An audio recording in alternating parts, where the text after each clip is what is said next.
So you've probably heard the term codependency a lot. Well, today we're going to be talking about whether codependency is or isn't a real condition and why it exists in the first place. I'm Ketra Thompson, and I'm a certified master hypnotist. Thanks for joining me as we dive into this issue. Before we get started, I want to remind you to hit like and subscribe so you can be notified every time I post a new video. So there's a couple ways to look at this, and it really all depends on the specific situation and the dynamics that you're looking at for any individual person. First, I want to explain a little bit about attachment bonds, because attachment bonds are really what's at the heart of codependent behavior and why it exists in all of humanity to some degree. So babies are born with an incredibly strong desire to attach to their caregiver, a true attachment that they can count on. Because as a baby, if you don't get your needs met, it can literally mean that you're going to die. Human babies are incredibly reliant on their caregivers. So this need to attach is really, really strong because it ensures our survival. So every human being needs to attach, and they need to be able to trust that their caregiver is going to meet their needs and is going to be there for them. We're truly, as a human race, we're made to be in community. We're built to be attached, and it starts from the very beginning with our attachment bond needs. Sometimes those needs as a baby are met very well, and we feel secure and safe in the world, and we feel that we can trust other people. Other times those attachment needs aren't met very well, and we feel desperate to stay attached to our tribe, to our people, to our family, because that ensures safety. So we do what we have to do to create acceptance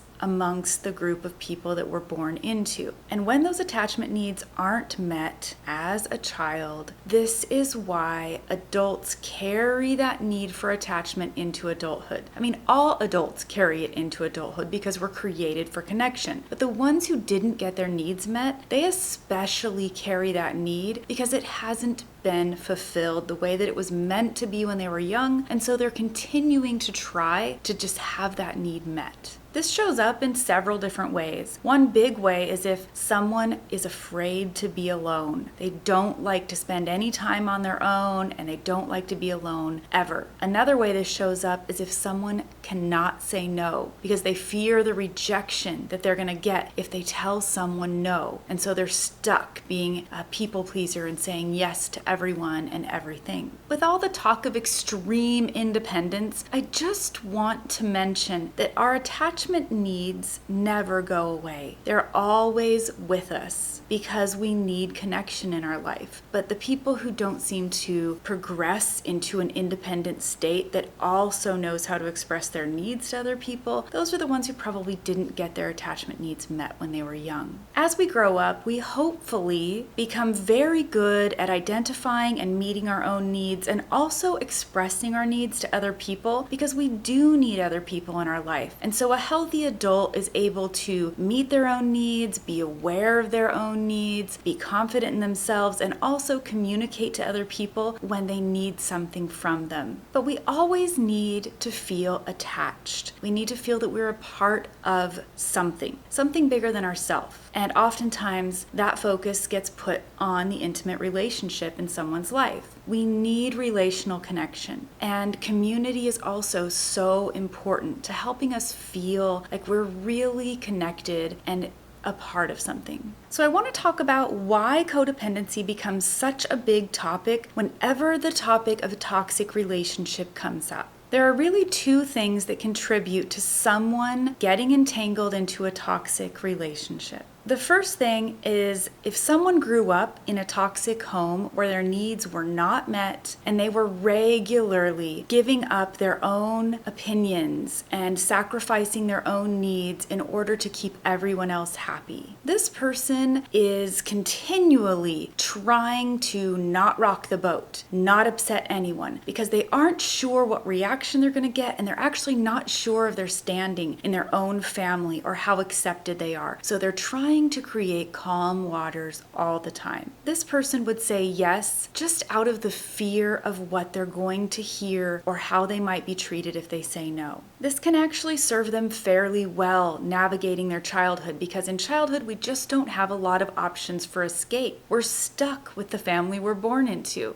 So this person becomes very agreeable, even known for being very agreeable. And that quality alone can be very attractive to a toxic person who really does want control over someone else. They want to choose someone who does appear to be very agreeable. Now, once that person is in a toxic relationship, they just keep trying to people please because they're trying to control the situation and they're trying to limit the unpredictable behavior of the toxic person because they don't want to lose, again, their attachment bond. The other scenario that can really create this dynamic in someone, even later in life, is if they've just been through something really tragic. They've had a loss, a devastating divorce, death of a parent, something that really created a sense of loss and broke whatever attachment bonds they had in place at the time. This can leave them with a really low sense of self-worth and a feeling of urgency to be connected and loved by someone. This creates a dynamic where they are again really vulnerable to someone who is toxic and controlling because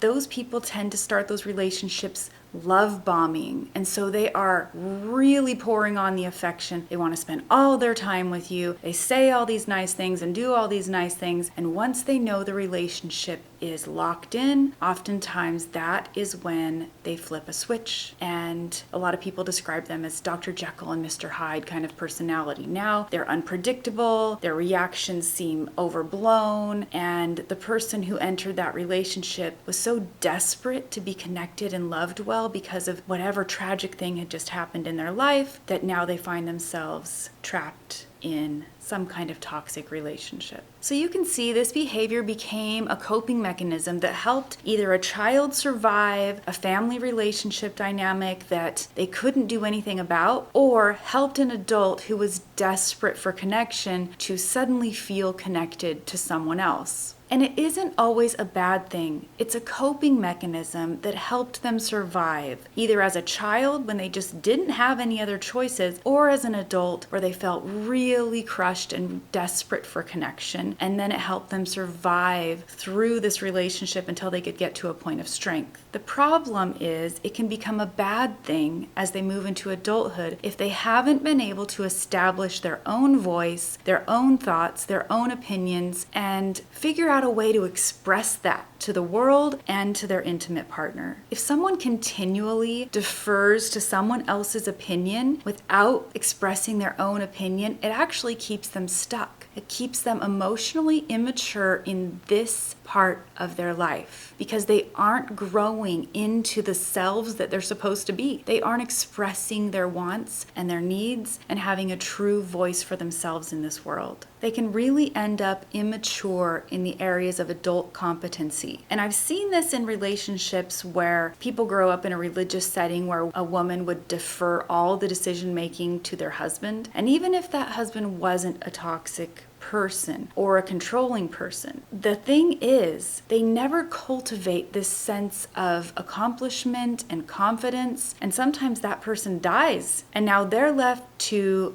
be the adult in their own life, but they'd never cultivated that, and so it's a huge shock to them. And I'm sure by now you can see that if this started as a childhood issue that never got resolved, it actually creates a bigger dynamic for the adult who's now trapped in the toxic relationship because they don't even have old, mature, adult coping mechanisms to go back to in this area if they've never addressed them. They have been doing this their whole life to survive. And so the change feels harder and bigger to create a sense of self-worth and confidence. Some good signs to look for to indicate whether or not this is an issue in your life is if you have difficulty implementing boundaries and also implementing consequences for boundaries broken, especially in intimate relationships. Also, having low or weak self-worth can be part of this issue, as well as feeling like you need to be in control all the time. You need to know everything that's going on because you want to be able to predict the outcome and shift your own behavior. You also might be uncomfortable sharing your own emotional needs. That kind of vulnerability can feel really scary if you are terrified of rejection. The other thing that might be present is this overwhelming need to care for everyone else and all of their needs, especially putting them above your own needs. The other thing I want to mention is that just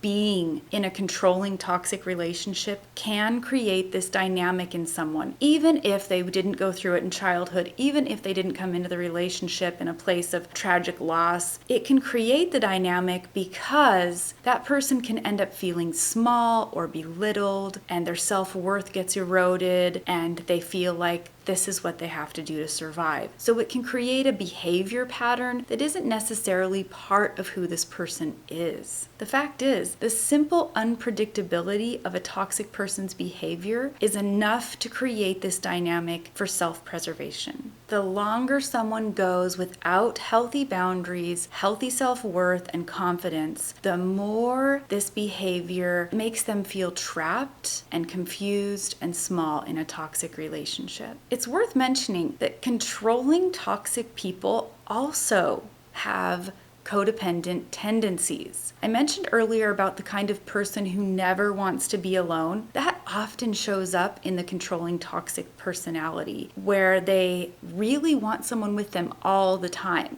And I want to mention it because that also goes back to attachment bond issues and not feeling fully loved, accepted, and nurtured. Not that that's your problem to solve for them, because giving into that over and over just enables the behavior to continue, but just knowing that sometimes you have a toxic partner that actually has very codependent traits because of their own lack of attachment bonds in childhood and their fear of being alone. So we all have the need for attachment, and we have since the beginning of time, because for centuries it has ensured our survival. No one wants to be alone. They want to be in a tribe. They want to be surrounded by people. They want to have help. They want to help others. And so this is deeply ingrained in the human experience. We have a need for attachment and connection. The thing is, we want to make sure those attachments and connections are with people who are willing to see us equally, treat us mutually with respect, and accept that we are our own person with our own thoughts and opinions. And we want to be able to do that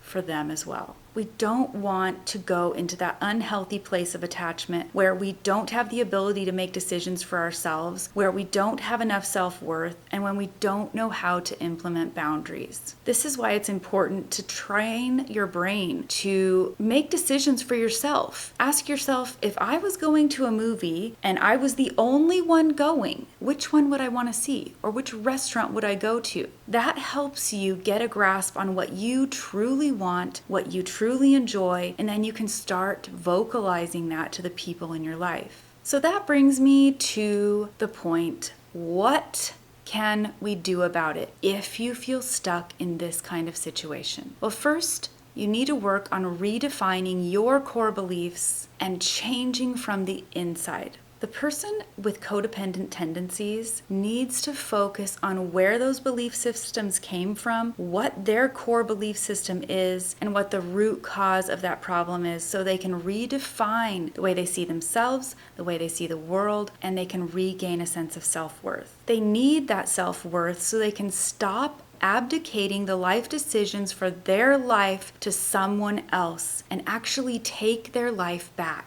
This is the start of them regaining power in their own life. This is why I love the hypnosis process. The hypnosis process allows someone to access their subconscious mind, get to the root of the issue, and reframe that entire belief system on a subconscious level. Because when we're just talking in day-to-day life, we are functioning on a conscious level, not a subconscious level. And so getting the message to our subconscious mind is very difficult without the help of hypnosis. But when you're in a state of hypnosis, you can access those core beliefs, you can reframe how you think about them, and you can actually make lasting change in your life. So what might take years trying to process on your own, you can actually do in a matter of weeks in hypnosis, because you have such direct access to your subconscious mind, it creates powerful, rapid transformation. For my clients that are ready to make this change in their life, ready to take back their life, I create a customized hypnotherapy process so that they have lasting processes and procedures that will help them get to a place of clarity, ensuring that they can get rapid, lasting results. If this is something you're ready for, please check out the description below. There's a link there for you to schedule a complimentary consultation call so that you can go over all of this with me. I can answer any questions you have, and we can determine if we're a good fit to work together. Again, please be sure to hit like and subscribe so that you can be notified every time I post a new video. And until next time, curate a life by your own design.